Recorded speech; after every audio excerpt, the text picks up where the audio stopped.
Praise the Lord. எல்லாம் சந்தோஷமாக இருக்கீங்களா பிரியமானவர்களே? மீண்டுமாய் உங்களை சந்திப்பதில் மிக சந்தோஷம் அடைகிறேன். இன்றைக்கும் நம்ம தியானிக்க போகிற வேத வசனம் ஏசாயா தீர்க்க தரிசன புஸ்தகம் 26வது அதிகாரம் 3வது வசனம். உம்மை உறுதியாய் பற்றி கொண்ட மனதை உடையவன் உம்மையே நம்பியிருக்கிறபடியால் நீர் அவனை பூரண சமாதானத்துடன் காத்து கொள்வீர். பிரியமானவர்களே, இந்த உலகத்தில் நமக்கு எது இருக்கோ இல்லையோ, நமக்கு அவசியம் மிக முக்கியமான தேவை என்னன்னா சமாதானம் தாங்க.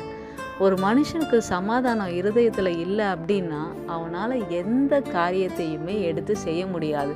அது வேலையாக இருக்கலாம், பிஸ்னஸாக இருக்கலாம், ஒரு சின்ன தொழில். இல்லை, நீங்கள் வீட்டில் சும்மா இருக்கிறீங்கன்னா கூட உங்களுக்கு என்ன வேணும்? சமாதானம் வேணுங்க. இந்த சமாதானம் இல்லாமல் நம்மளால் ஒன்றுமே பண்ண முடியாது. ஒருவேளை சமாதானம் இல்லையே, கொஞ்ச நேரம் நம்ம போய் ஒரு பீச்சில் ஒரு 1 ஹவர் ஸ்பெண்ட் பண்ணிட்டு வரலாம், ஒரு பார்க்கில் 1 ஹவர் ஸ்பெண்ட் பண்ணிட்டு வரலாம் அப்படின்னு நீங்கள் நினச்சி நீங்கள் போகிறீங்க அப்படின்னா 1 ஹவர் 2 ஹவர்ஸ் அந்த மக்கள் எல்லாம் பார்த்து ஒரு வேளை நீங்கள் கொஞ்சம் உங்கள் கவலையை மறந்துருக்கலாம். ஆனால் திரும்பி நீங்கள் வரும்போது வீட்டுக்கு எப்படி தான் இருக்கும்? அதே கவலை, அதே சூழ்நிலை, அதே மாதிரி தான் நீங்கள் இருப்பீங்க.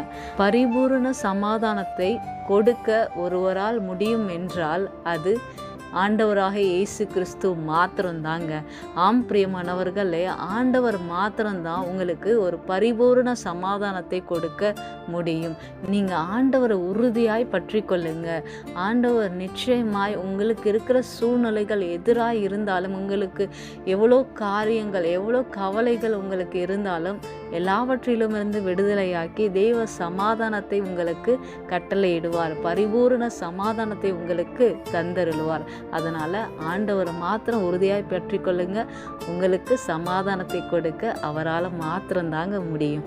ஆமேன். God bless you. கர்த்தர் உங்களையும் உங்கள் குடும்பத்தையும் ஆசீர்வதிப்பார். ஆமேன்.